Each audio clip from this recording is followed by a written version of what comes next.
Success Vinayak Dhaka 10th DSB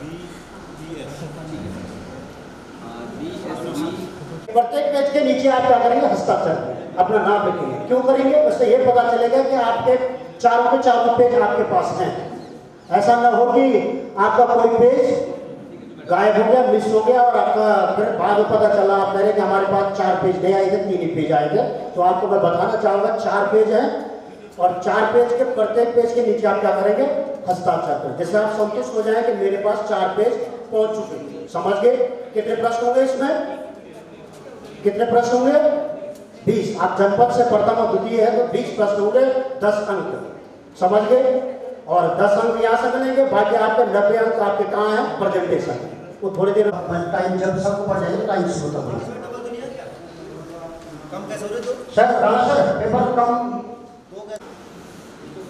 12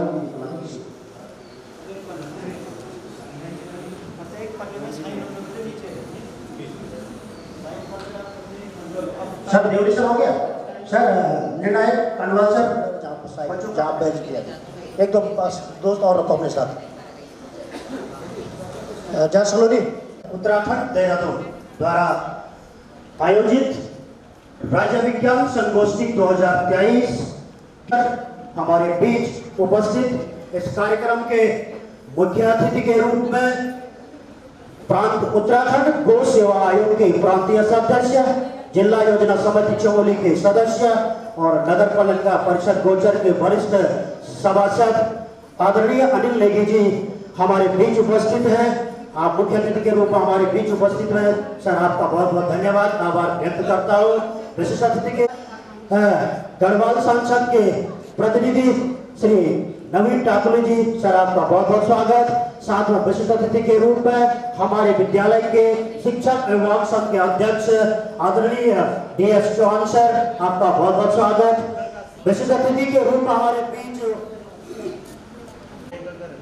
Bhagwati प्रसाद खंडूड़ी, अध्यक्ष जिला कार्यकारिणी चमोली विश्व हिंदू परिषद, नगर गोचर क्षेत्र के महामंत्री आदरणीय विक्की खत्री जी, नगर क्षेत्र गोचर के कोषाध्यक्ष आदरणीय जगदीश प्रसाद जोशी जी और सदस्य युद्धवीर खत्री जी, आप सबका मैं बहुत बहुत स्वागत हार्दिक अभिनंदन करता हूं। साथ ही इस विज्ञान संगोष्ठी को आयोजित कराने के लिए जिनके सानिध्य में ये प्रतियोगिता होने जा रही है, SCRT से हमारे बीच उपस्थित हुए हैं SCRT के उप निदेशक सम्मानित श्रीमती किरण बौखंडी मैडम, आपका बहुत बहुत स्वागत हार्दिक अभिनंदन।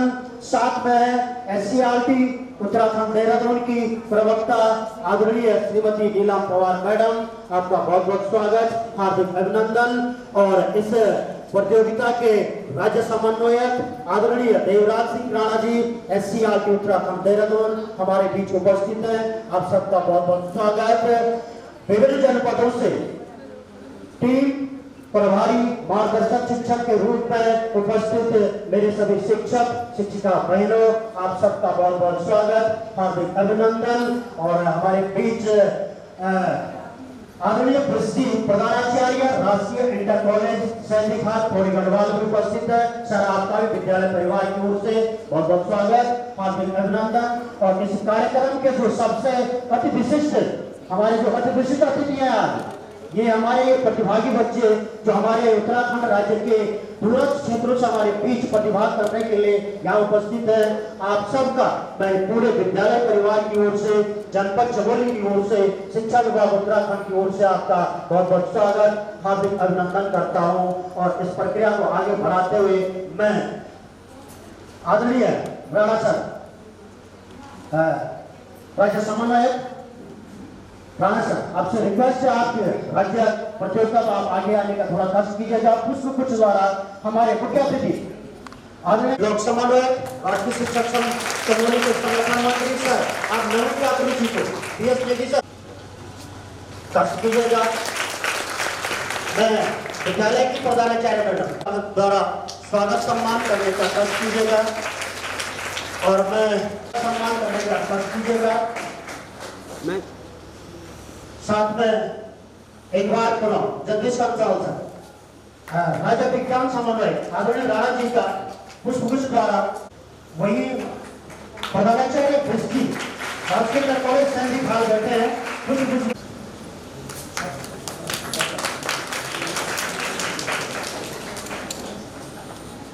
Doctor Mukesh Rawat MBBS PhD गोचर और श्री भगत सिंह कनवाल प्रवक्ता डाइट गोचर, आप तीनों का स्वागत पुष्पगुच्छ द्वारा स्वागत सम्मान बहुत बहुत धन्यवाद। मैं एक बार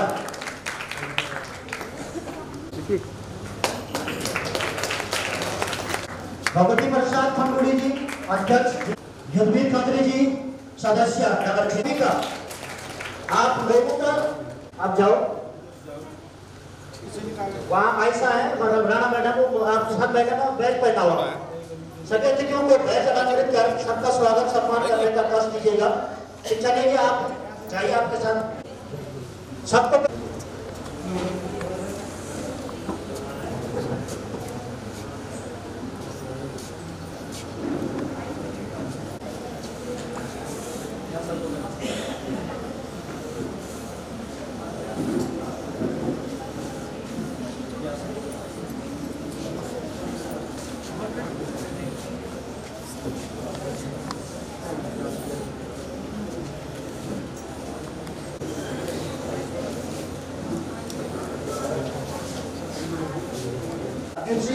एवं बहुत सारा कीजिएगा।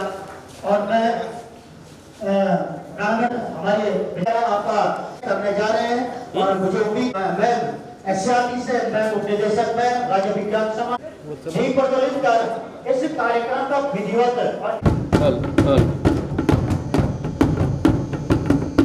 विद्यालय की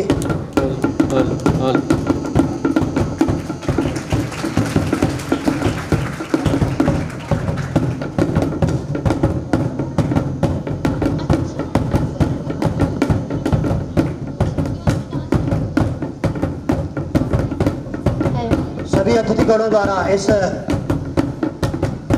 राज्य विज्ञान संगोष्ठी 2023 का विधिवत उद्घाटन शुभारंभ सरस्वती के साथ में संगीत अध्यापिका आदरणीय रावत मैम आपके दिशा निर्देशन में सरस्वती वंदना छात्राएं सरस्वती वंदना के लिए विद्यालय की संगीत अध्यापिका आदरणीय रावत मैम के दिशा निर्देशन में बालिकाएं हेलो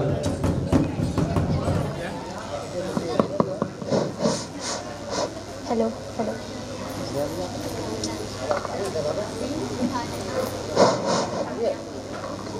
हेलो बहुत बहुत धन्यवाद अतिथिगणों का। हेलो हेलो आप हमारे हेलो। बीच पधारे। हेलो शुभारंभ कार्यक्रम हेलो शुभारंभ हेलो और मैं हेलो सरस्वती वंदना के लिए आमंत्रित कर रहा हूँ विद्यालय की छात्राओं। Thank you.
स्वागत संबोधन के लिए विद्यालय की मुखिया, इस कार्यक्रम के स्थल संयोजिका आदरणीय डॉक्टर सुमन जानी शर्मा, प्रधानाचार्य, राजकीय आदर्श बालिका इंटर कॉलेज गोचर। राज्य विज्ञान संगोष्ठी के इस महायोजन पर मैं श्रीमती किरण भोखंडी, उप निदेशक SCERT, नीलम पवार, प्रवक्ता SCERT, श्री देवराज सिंह राणा जी SCERT, श्री गंभीर सिंह अस्वादी, जनपद समन्वयक चमोली, श्री वीरेंद्र नेगी, ब्लॉक समन्वयक खंडिया, एवं यहाँ पर सभी सम्मानित मुख्य अतिथि, विशिष्ट अतिथि, गणमान्य जन एवं मेरे निर्णायक संघ श्री डॉक्टर SC सती PG कॉलेज खंडिया, डॉक्टर मुकेश रावत PHC गोचर, श्री भगत कंडवा डाइट गोचर एवं यहाँ पर उपस्थित विभिन्न जनपदों से आए हुए हमारे कर्मठ शिक्षकगण एवं मेरे प्यारे बच्चों,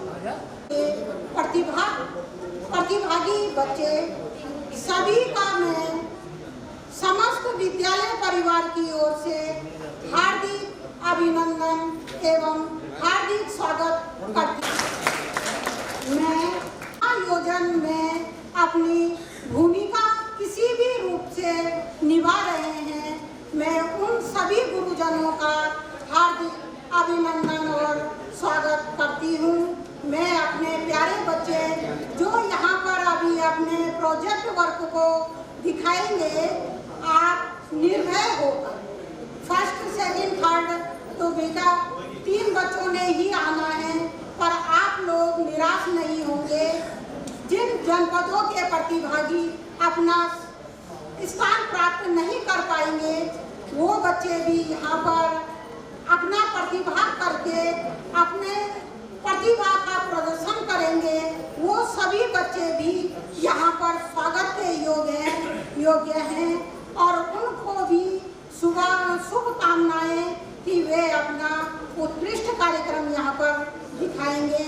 मैं सम्रांत गोचर की जो गणमान्य जन हैं, हमारे डाइट के और SCERT से आए हुए महानुभाव हैं, मैं सभी का पुनः विद्यालय परिवार की ओर से हार्दिक अभिवादन और हार्दिक स्वागत करती हूँ। इसके बाद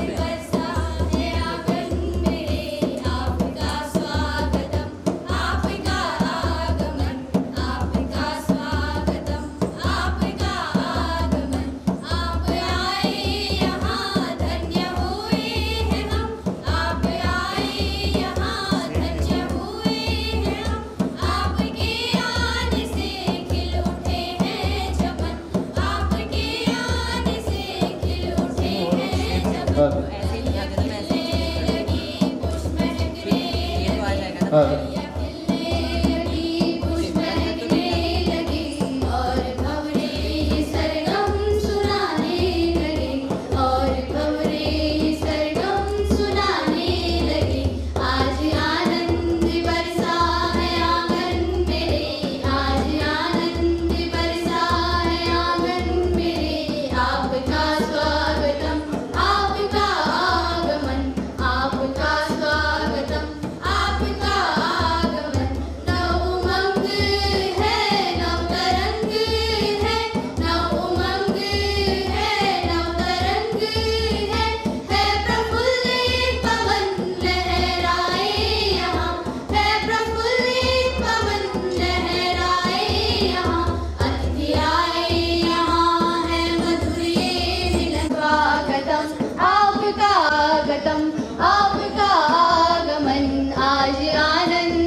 सरस्वती को प्रणाम करते हुए मैं सबसे पहले नन्हे मुन्ने और बड़े छोटे बड़े बच्चों का यहाँ पर स्वागत करती हूँ।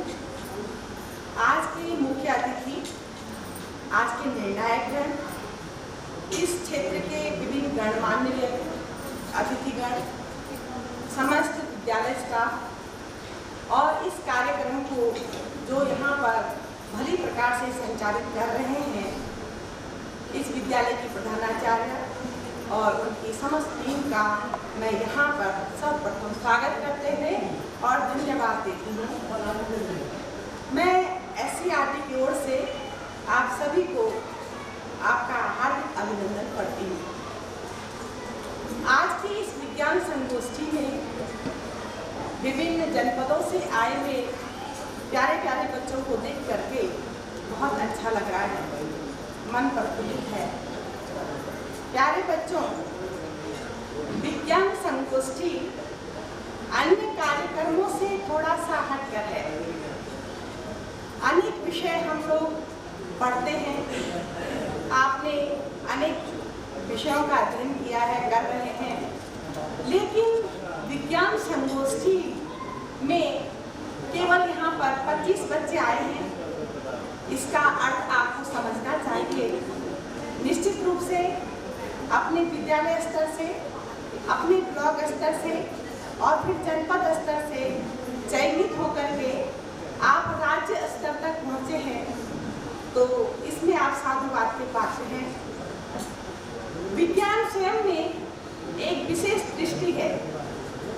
बच्चों, ज्ञान तो सारे ही विषयों का होता है, सारे विषय एक दूसरे में समाहित होते हैं, लेकिन विज्ञान एक विशेष ज्ञान है, एक विशेष व्यक्तित्व को दर्शाती है।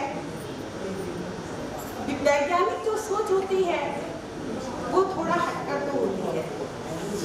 हम जो सोचते हैं, लेकिन कुछ ऐसा है जिसे हम प्रैक्टिकल करके देखते हैं। आपने देखा हुआ अक्सर एक भ्रांति होती है कि यदि हम विज्ञान ड्रामा करते हैं, विज्ञान नाटक करते हैं, तो हम सोचते हैं कि उसमें कोई म्यूजिक का काम नहीं है क्योंकि वो साइंस है। आपको पता होगा कि फिजिक्स में भी तरंगे हैं और उस पर संगीत आधारित है। तो कभी भी यदि हम विज्ञान का कोई भी नाटक तैयार करते हैं, कोई भी प्रोग्राम करते हैं, तो बिना संगीत और बिना कला के वो अधूरा होता है। इसलिए दिमाग से ये चीज़ें हटा दीजिए कि विज्ञान के साथ संगीत और कला नहीं होगी। सब जोड़कर विज्ञान को रोचक बनाएंगे और एक नई सोच पैदा करेंगे। बस मुझे इतना ही कहना है।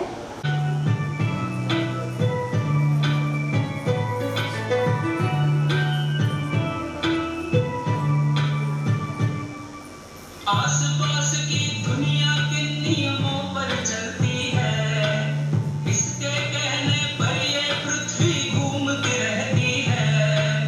रहस्यमय अद्भुत भयकारी जो है लगता आज, हर डर टूटे विभ्रम छूटे खुले जब उसका राज। सोच बूझ से सब प्रश्नों के उत्तर हो साकार, जो है जैसा वैसा क्यों है इस पर करो विचार।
आज के मुख्य अतिथि हमारे उप निदेशक महोदय SCRT, हमारे विज्ञान इंटर कॉलेज के प्रधानाचार्य महोदय एवं उपस्थित सभी अतिथि, आप सभी लोगों का बहुत स्वागत है इस कार्यक्रम में।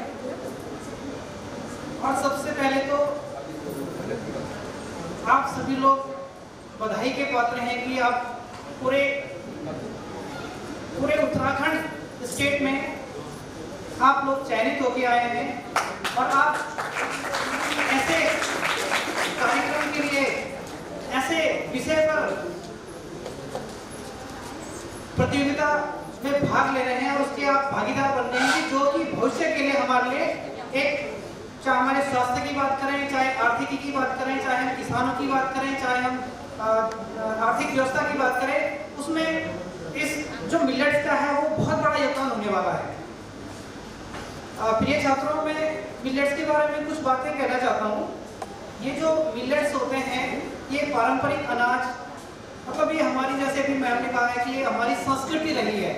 मतलब आप लोग सब बाहर से हैं, हमारे जो एक पीढ़ी पहले की बात करें तो हमारे पास गेहूं के ऑप्शन नहीं थे, चावल का ऑप्शन नहीं था। क्यों? क्योंकि हमारे यहाँ उत्पादन नहीं था, तो उसके तब हम इसको, मतलब हमारी एक प्रकार की मजबूरी थी खाने की। लेकिन 1964 के बाद जबकि हरित क्रांति, भारत में हरित क्रांति का पदार्पण हुआ, उसके बाद हमारे पास चावल और गेहूं के भी ऑप्शन आने शुरू हो गए। तो हम धीरे धीरे हमने जो हमारे जो पारंपरिक अनाज हैं उनसे हम विमुख होते गए और आज हमारे जीवन शैली से वो दूर होते जा रहे हैं। लेकिन इसमें मैं आपको बताना चाहता हूँ कि जो पारंपरिक अनाज हैं सबसे पहले इनको मोटे अनाज कहा गया, मोटे अनाज की। लेकिन जब भारत सरकार ने इसकी महत्ता को समझा, भारत सरकार को लगा कि इसकी पौष्टिकता कितनी महत्वपूर्ण है, हमारे स्वास्थ्य में इसका कितना महत्वपूर्ण योगदान हो सकता है, तो उन्होंने इसको न्यूट्रीसीरियल नाम दिया। और न्यूट्रीसीरियल में 8 क्रॉप्स हैं, जिसमें कि मंडवा है, झंगोरा है, रामदाना है, चौराई है। इस प्रकार 8 फसलें को न्यूट्रीसीरियल का दर्जा दिया गया, मतलब इसके जो पौष्टिकता को देखते हुए। उसके बाद अभी आपने सुना होगा पिछले साल इसको एक और नया नाम दे दिया गया, मतलब इसकी जो गुणवत्ता को देखते हुए एक नया नाम श्रीगंध दिया गया है। तो आप लोगों ने इसमें मतलब विभिन्न स्तर से कार्यक्रम किए होंगे, आपने काफी ज्ञान अर्जित किया होगा, आपने डिबेट के लिए जो कार्यक्रम किए होंगे आपने पढ़ा होगा, तो आपको लगा होगा कि वास्तव में ये कितना महत्वपूर्ण है। मैं इसकी बात करता हूँ तो आज आपके बीच में बहुत सारे तो युवा वैज्ञानिक बनेंगे, कोई इंजीनियर बनेगा, कोई बिजनेसमैन बनेगा। तो आप लोगों को इसके बारे में भी सोचना होगा कि किस प्रकार हम जो ये पौष्टिक अनाज है उसको अलग अलग रूप में, मतलब देश की प्रगति में, उत्तराखंड की प्रगति में, अपने गांव की समृद्धि में किस प्रकार जोड़ सकते हैं, एक बिजनेसमैन के रूप में कैसे कर सकते हैं। माना जो मिलेट्स आ रहे हैं, मिलेट्स के हम क्या क्या प्रोडक्ट्स बना सकते हैं। मिलेट्स के आज तमाम सारे इतने प्रोडक्ट है, मिलेट्स की बर्फी बन रही है, मिलेट्स के फूड्स बन रहे हैं, मिलेट्स के चोकोबार्स बन रहे हैं, मिलेट्स के मतलब इतने सारे वेरिएंट्स हैं कि आप एक अच्छा खासा बिजनेस इसमें हम स्टैब्लिश कर सकते हैं। उसके अलावा आप चाहे स्वास्थ्य की बात करें तो ये एक प्रकार से बहुत बड़ा योगदान कर सकते हैं। तो आप लोग एक युवा हैं, आपकी भावी पीढ़ी है, तो इसके बारे में आप विचार करिए और देश को और प्रदेश को समृद्धि को ले जाने के लिए अपना योगदान निश्चित करेंगे। इन्हीं शब्दों के साथ मैं अपनी वाणी को विराम देता हूँ। धन्यवाद।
पुरस्कार भी रखा है।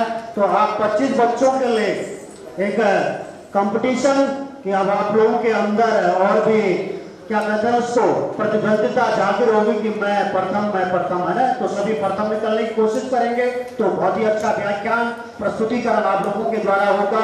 तो मेडल और प्रमाण पत्र तो होता ही है, लेकिन इस बार मैंने नगर पालिका गौचर के सौजन्य से आप लोगों के लिए मोमेंटो की व्यवस्था भी करा रखी है। तो आप भी एक एक मोमेंटो लेकर के जरूर अपने साथ जाएंगे।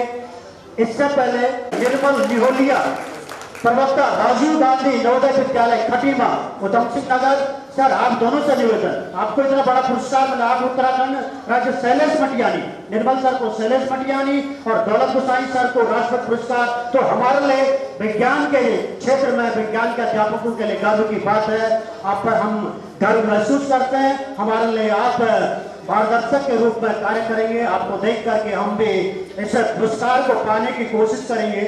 तो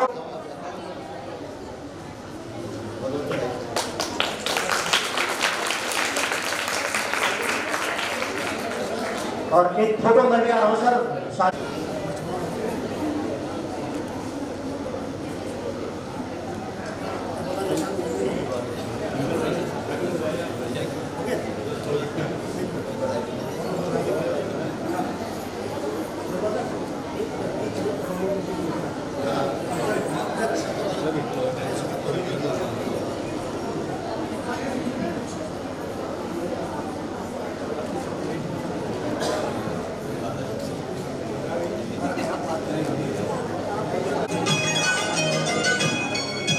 धन्य है वो वैज्ञानिक परहित में जो काम करे, धन्य है वो वैज्ञानिक परहित में जो काम करे, मानव को दे सुख साधन, मानव को दे सुख साधन, दुनिया में रोशन नाम करे, धन्य है वो वैज्ञानिक परहित में जो काम करे, धन्य है वो वैज्ञानिक परहित में जो काम करे।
अपर निदेशक अपने बीच इस विद्यालय के प्रधानाचार्य और इस विद्यालय के अभिभावक संघ के अध्यक्ष भाई चौहान जी, सांसद प्रतिनिधि भाई नवीन टाटली जी, अपने सहयोगी भाई विकेंद्र खत्री, जगदीश जोशी जी, मोदी प्रकाश खंडोड़ी जी, भाई विपिन खत्री जी, जिला कोऑर्डिनेटर के रूप में भाई गंभीर अथवाल जी, ब्लॉक कोऑर्डिनेटर के रूप में भाई वीरेंद्र सिंह मिश्री नेगी जी और समस्त जनपदों से पहुंचे विज्ञान संगोष्ठी में जितने भी बच्चे यहाँ पे प्रतिभाग कर रहे हैं 13 जनपदों के 26 बच्चे होने चाहिए थे, जैसे कि बताया सवाल जी ने कि एक बच्चा नहीं आ पाया, तो अपने 25 बच्चे यहाँ पे प्रतिभाग कर रहे हैं। मैं आप सभी को शुभकामनाएं देता हूँ कि आप अच्छा से अच्छा करें और प्रथम स्थान प्राप्त करें। राज्य शैक्षिक अनुसंधान एवं प्रशिक्षण परिषद उत्तराखंड के द्वारा आयोजित श्री अन्न का ये कार्यक्रम चल रहा है। इसके बारे में मेरे से पहले भी वक्त होने का है। हमारे मुख्य कृषि अधिकारी आलोक जी ने विस्तृत रूप से इस पर चर्चा भी की। आप लोग सभी जानते हैं कि इसका महत्व क्या है। आज हमारे देश के यशस्वी प्रधानमंत्री आदरणीय नरेंद्र मोदी जी के नेतृत्व में विज्ञान के क्षेत्र में हो या अन्य किसी भी क्षेत्र में आप कह सकते हैं देश प्रगति कर रहा है। प्यारे बच्चों, जब आपका स्वास्थ्य सही रहेगा तो मस्तिष्क आपका दिमाग भी सही काम करेगा और एक अच्छा समाज तब तैयार होता है जब आपका स्वस्थ शरीर रहता है, स्वस्थ मस्तिष्क रहता है। एक स्वस्थ समाज का निर्माण तब होता है। और स्वस्थ शरीर हमें किस प्रकार मिलेगा, कैसे भोजन से हमें तंदुरुस्ती मिलती है, कौन से वो अनाज हैं, इसके बारे में आज सारी दुनिया के सामने अपने भारतवर्ष ने मोटे अनाज का एक नमूना पेश किया है। आज बहुत सारी डिमांड है। विदेशों में हमारा मोटा अनाज जा रहा है, बिक्री हो रहा है, निर्यात किया जा रहा है। और हम लोग जो हमारे पूर्वज थे, आप सभी लोग तो गढ़वाल से हैं, हमारे पूर्वज, हमारे दादाजी, हमारी दादी जी कोदा जानते हैं आप लोग? झंगोरा जानते हैं? मंडवा, कोदा, मंडवा, मक्की जानते हैं? तो ये क्या थे? हमारे मुख्य अन्न थे। को जिस तरह से प्रेजेंटेशन प्रस्तुतिकरण होगा, राज्य विज्ञान समन्वयक आदरणीय राणा सर, आप आइए, दिशा निर्देशन, आवश्यक मार्गदर्शन और जो भी इसके नियम है वो आप सभी प्रतिभागियों को, टीम प्रभारियों को और हमारे निर्णायक मंडल के हमारे साथी, हमारे सम्मानित लोग उपस्थित हैं, तो सभी को आप इससे विज्ञान कराएंगे कि किस तरह से प्रेजेंटेशन होगा। नजर में विशिष्ट अतिथि हमारे बाल वैज्ञानिक हैं। बाकी हमारी SCRT से अपर निदेशक का प्रतिनिधित्व कर रही हमारी किरण भोपंडी मैडम, निदेशक नीलम पवार मैडम और विशिष्ट अतिथि के रूप में जिला कृषि अधिकारी डॉक्टर बर्तवाल एवं निर्णायक मंडल में शामिल डॉक्टर रावत, डॉक्टर सती, डॉक्टर कानपाल जी का स्वागत है, अभिनंदन है। बच्चों, मैं इस पूरी जो ये हमारी राज्य संगोष्ठी है, ये नेशनल लेवल पर राष्ट्रीय संगोष्ठी के नाम से जानी जाती है। और राष्ट्रीय संगोष्ठी का आयोजन कौन करता है, मैं वहाँ से आपको इसका थोड़ा सा संक्षिप्त परिचय देता हुआ चलता हूँ। उसके बाद कैसे हम इसको आगे और लेके चलेंगे, आपका प्रेजेंटेशन कितने टाइम का होगा, निर्णायक महोदय सब्जेक्ट का जो जजमेंट होगा वो किस आधार पर होगा, उस सारी प्रक्रिया के बारे में बातचीत करूँगा। तो जो ये प्रोग्राम है ये national council of science museum राष्ट्रीय विज्ञान संग्रहालय परिषद कोलकाता के सौजन्य से आयोजित किया जाता है। इसके अंतर्गत हमारे देश में पूरे अलग अलग शहरों में 26 केंद्र है, यानी कि जो क्षेत्रीय शिक्षा केंद्र है, जो शिक्षा विज्ञान केंद्र है, और 4 उत्तर क्षेत्रीय, दक्षिण क्षेत्रीय है। इस तरह से 5 ये हैं, एक उत्तर पूर्वी क्षेत्रीय है। हमारा जो आता है उत्तर क्षेत्रीय यानी कि दिल्ली में जो स्थित है राष्ट्रीय विज्ञान केंद्र, उसके अंतर्गत ये सम्मिलित होता है। और जो ये नेशनल साइंस म्यूजियम है, ये अभी सब सोचते होंगे साइंस एंड टेक्नोलॉजी की डिपार्टमेंट के अंतर्गत आता होगा। ये मिनिस्ट्री ऑफ कल्चर के अंतर्गत आता है। मिनिस्ट्री ऑफ कल्चर इसको पूरे को प्रोग्राम को देखते हैं। इसका जो मेन उद्देश्य है वो यही है कि विद्यार्थियों में वैज्ञानिक खोज एवं विश्लेषणात्मक प्रवृत्ति को जागृत करना है।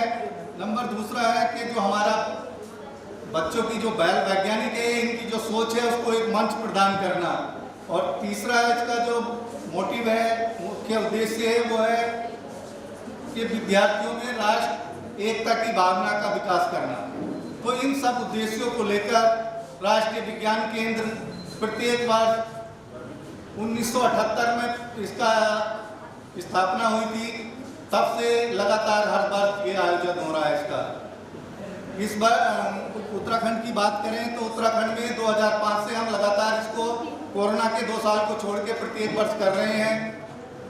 इसका जो साइंस संगोष्ठी का जो टॉपिक है वो भी राष्ट्रीय विज्ञान केंद्र के द्वारा निर्धारित होता है। उसी को हम यहाँ पर जिले में और जिले के बाद प्रत्येक स्कूल तक हम इसको डिस्ट्रीब्यूट करते हैं। इसी प्रकार से इसका आयोजन विद्यालय स्तर से लेकर उसके बाद हम विकासखंड पर आयोजित करते हैं। प्रत्येक विकासखंड से 3 बच्चों को सेलेक्ट किया जाता है, लेकिन अगले चरण के लिए प्रथम 2 स्थान प्राप्त छात्र प्रतिभाग करते हैं। इसी प्रकार से जनपद में भी हम 3 प्रतिभागियों को पुरस्कृत करते हैं वहाँ, लेकिन राज्य स्तर पर जो प्रतिभाग करता है वहाँ पर 2 बच्चे प्रतिभाग करते हैं। इसी प्रकार से यहाँ पर राष्ट्रीय स्तर पर जो बच्चा प्रतिभाग करेगा वो प्रथम स्थान प्राप्त करेगा जो आता है। और वहाँ पर जो राष्ट्रीय स्तर पर अगर बच्चा सेलेक्ट होता है तो उसको 4000 रुपये प्रति माह की छात्रवृत्ति प्रदान की जाती है। 9 छात्रवृत्तियाँ सांत्वना पुरस्कार के रूप में भी वहाँ पर प्रदान की जाती है, जो 2000 रुपये प्रति माह के आधार पर होती है। अब आप सोच रहे होंगे कि इस बार ये मिलेट्स के ऊपर ही टॉपिक क्यों रखा गया। आप जैसे समझते ही हैं कि हमारे समाज में इतनी आजकल जो हमारी लाइफ स्टाइल है उसमें बीमारियां भी घर कर गई हैं, तो उसके लिए मोटे अनाज किस प्रकार से उपयोगी हो सकता है उसके बारे में हमारी भारत सरकार ने संयुक्त राष्ट्र सभा में 2021 में एक प्रस्ताव वहाँ पर रखा था कि इस मोटे अनाज को प्रोत्साहित किया जाए। राज्य या देश में ही नहीं, पूरे विश्व स्तर पर इसको जागरूकता फैलाने के लिए, जिसको 72 देशों का समर्थन प्राप्त हुआ। और 2023 को इंटरनेशनल ईयर ऑफ मिलेट्स घोषित किया गया। तो नेशनल साइंस सेंटर का भी हमेशा ये मानना होता है कि जो हॉट टॉपिक होते हैं, जो उस समय के ज्वलंत साइंस से रिलेटेड जो भी टॉपिक होते हैं उन पर ही अपनी सेमिनार का टॉपिक डिसाइड किया जाए। तो इसीलिए ये इस बार मिलेट्स का टॉपिक यहाँ पर डिसाइड किया गया है। ये पूरी प्रक्रिया में 100 मार्क्स का एक कहना चाहिए इवेल्युएशन या मूल्यांकन होगा, जिसमें से 10 मार्क्स का आपकी लिखित परीक्षा हो चुकी है। उसमें जो हमारे निर्णायक महोदय हैं, साइंस कंटेंट जो रहेगा इनके प्रेजेंटेशन में उसके 40 मार्क्स हैं। सर मैं निर्णायक महोदय का ध्यान आकर्षित करना चाहूँगा। और novelty in use of visuals, ये 15 मार्क्स में से आप इनका एवेल्यूएशन करेंगे। और फ्लुएंसी इन स्पीच में 25 नंबर हैं। अगर कोई डाउट है तो प्लीज़। और उसके बाद इनका 6 मिनट का प्रेजेंटेशन होगा। 6 मिनट के बाद वहाँ पर जैसे वज्र होता है, वज्र सिस्टम में घंटी बजा देंगे, वो 6 मिनट से आगे आपका समाप्त हो जाएगा। आपको अपनी बात जो है 6 मिनट में रखनी है। और दूसरा सर, ये जो भी यहाँ पर ऑडियो विजुअल या जो भी एड्स यूज करेंगे, उनकी टोटल जो नंबर्स होंगे वो 5 होंगे। चाहे वो स्लाइड्स हैं, कंप्यूटर पर अगर ये पीपीटी दिखा रहे हैं तो 5 स्लाइड से ज़्यादा नहीं हो सकते, तो आपने उसके हिसाब से मूल्यांकन करना है, अगर किसी की ज़्यादा है या क्या है। चार्ट, पीपीटी सब मिला के 5 होने चाहिए। कोई अगर 3D में मॉडल ला रखा है उसको भी इंक्लूड करना है, वो भी 5 में ही आएगा, मतलब 5 होने चाहिए। उसके बाद 3 क्वेश्चन पूछे जाएंगे, प्रत्येक प्रतिभागी से जो भी आएंगे 3 क्वेश्चन पूछेंगे आप, और उसके आधार पर आप मूल्यांकन करेंगे जो ये आंसर देंगे। तो ये संक्षिप्त परिचय था इस कार्यक्रम का। मेरी सभी जो हमारे भावी बाल वैज्ञानिक हैं सभी को शुभकामनाएं कि आप अच्छे से अच्छा अपना प्रदर्शन करें। एक बात याद रखना है, आपने राइट ब्रदर्स का नाम सुना होगा, जिन्होंने हवाई जहाज की वो की थी। जब वो 1000 टेस्ट में फेल हो गए तो उनसे पूछा गया कि आपको 1000 फेल हो गए, अब क्या आपको क्या लगता है कि आप खोज कर लोगे या पता चल जाएगा आपको कुछ? कि हाँ, मुझको 1000 तरीके वो पता चल गए जिनसे ये पता चलता है कि इनसे हवाई जहाज का मैं निर्माण नहीं कर सकता। तो ऐसा नहीं है कि फेलियर बेकार ही होता है। तो इस भावना को साथ में लेके आपको बहुत बहुत शुभकामनाएं। Thank you. MBBS PHC गोचर और भगत सिंह कंडवाल जी प्रवक्ता डाइट गोचर कि आप अपने जो स्थान आपके लिए निर्धारित किया गया है निर्णय के लिए, और साथ में समन्वयता के रूप में है आदरणीय खंडूरी सर, और तकनीकी सहायक के रूप में जो टेक्निकल प्रॉब्लम को सॉल्व करेंगे आदरणीय RS भंडारी सर। जब आपकी आवश्यकता होगी तो आप प्रोजेक्टर पर टेक्निकल के रूप में विराजमान होंगे। Vinita Phonia madam. Everyone, myself Vartika Nautiyal of class 9 from GGIC Thasiur Jaunpur Tirhi Garhwal. I would like to express my views on the topic millets, a superfood or a diet fad. Make millets a part of your daily diet. Make millets a part of your daily diet for a healthy body, and healthy life. In recognition of importance of millets as a nutritious and sustainable food source, the United Nations General Assembly has declared 2023 as the International Year of Millets. This initiative aim is to raise awareness about the nutritional and ecological benefits of millets and promote their consumption worldwide. First of all, what are millets? Millets are a group of small seeded grass that have been cultivated from thousands of years in different parts of the world. Millets are a superfood loaded with proteins, fibers, and essential vitamins and minerals. Not only this, but their ability to thrive in harsh and arid conditions with little maintenance make it a viable option for the countries with challenging climates, and requiring less water makes it a environment-friendly produce as compared to other crops. Millets also have so many health benefits like controlling blood sugars and lowering the weight, etc. And being an anti-acidic to gluten-free, it also detoxifies the body, and the niacin, vitamin B3 present in millets help in lowering the cholesterol, preventing breast cancer and type 2 diabetes. Thus, it can be rightfully called a healthy food. However, despite all these nutritional benefits and health properties, millets are considered safe only when consumed in a moderate amount for some. Even though it has been cultivated as a staple food for thousands of years, but its excessive consumption may cause an adverse effect, like it inhibits the uptaking and utilization of the iodine by the thyroid gland. So people with thyroid problem needed to restrict their consumption of millet up to a certain amount. So we can say that while moderation is the key to healthy eating, millets to have an extraordinary nutritional value. Each and every type of millets contain your daily dose of nutrients, and most importantly, listen to your body. You will be able to figure out what works best for you eventually. So let a variety of millets come to your plate. Let them find their place, but do not let them to overwhelm your diet. and must try different dishes made from different millets as shown in the PPT. And even in a recent conference on global millets, our Prime Minister Shri Narendra Modi referred this superfood as Shri Anna. Boiled millet bajra, sorghum, jowar, and finger millets ragi, and small millets, foxtail millets, brainyard millets, kodo millets, and proso millets, and little millets, and pseudo millets, buckwheat, and amaranthus. Thank you. Amaranthus and buckwheat. Yes? King of millets. Sir, sorghum. बच्चा pseudo millets किसे कहेंगे? Example नहीं पूछ रहा हूँ मैं, कहेंगे किसे, एक्सप्लेन करेंगे।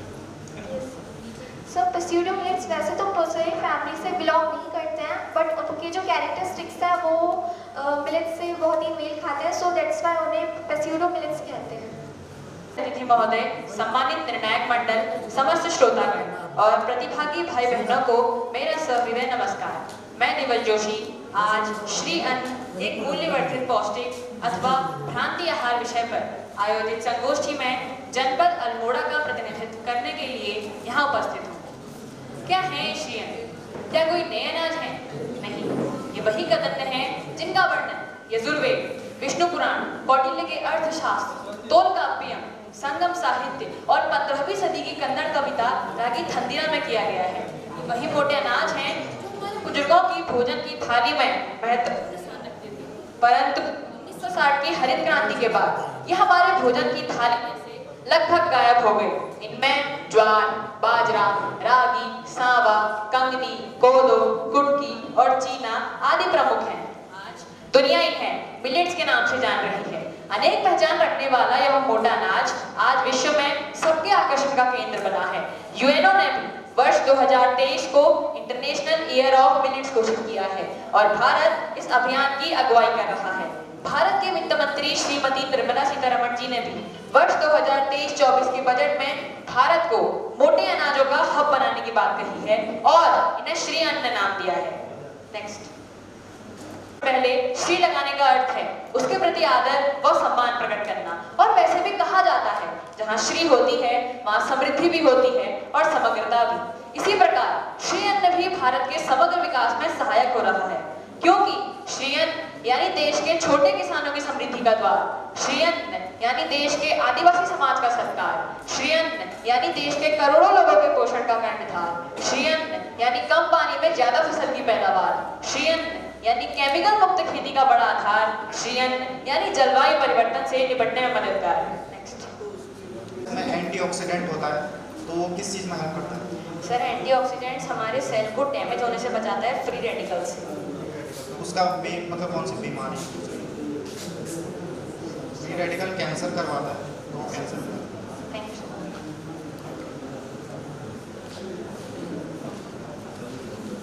पौधा और गेहूँ है ना, दोनों में अंतर क्या है?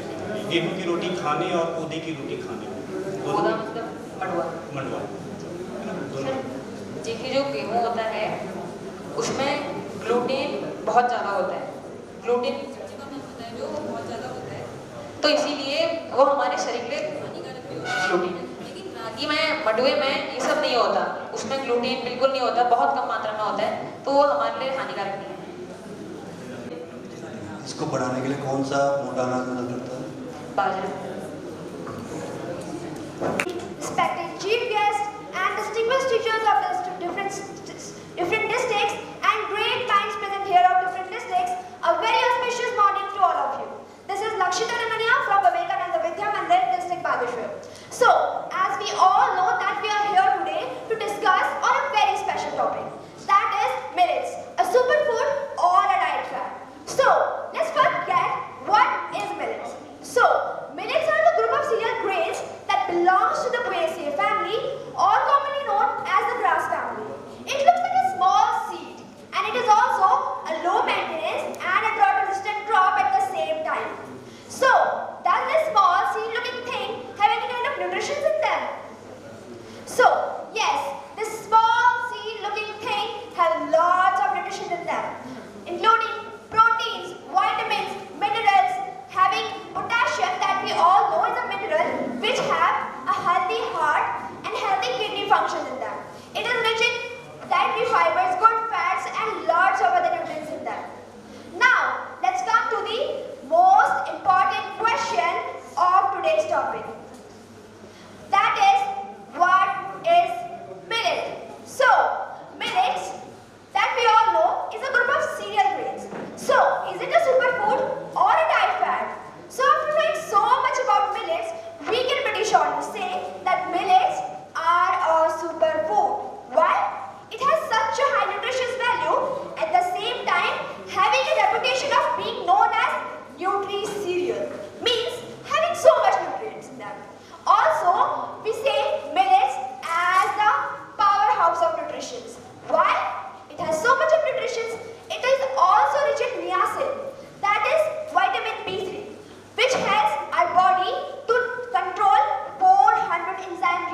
our body. Then yeah. अभी आपने PCOS बोला, इसकी full form The polycystic ovary syndrome. polycystic polycystic. Sorry, polycystic ovary. अभी इसमें कौन सा मिलेट सबसे ज़्यादा है? Sorry. कौन सा मिलेट का क्या रोल होता है? So like when a woman's period stops, that is called menopause. So their breast, one hormone that is, I don't remember the name. It is producing much more amount that causes women a breast problems with them. And at the same time, if we have millets, I'm not saying it can cure it properly, but it can reduce the effect of that diseases which can cause by that hormone produced in women's body. Dietary fibres millets में मिलता है क्या? So dietary fibers are the fibers which are found in different types of millets, and that is a fiber which helps the body of a proper human being to having less other like the nutrients which causes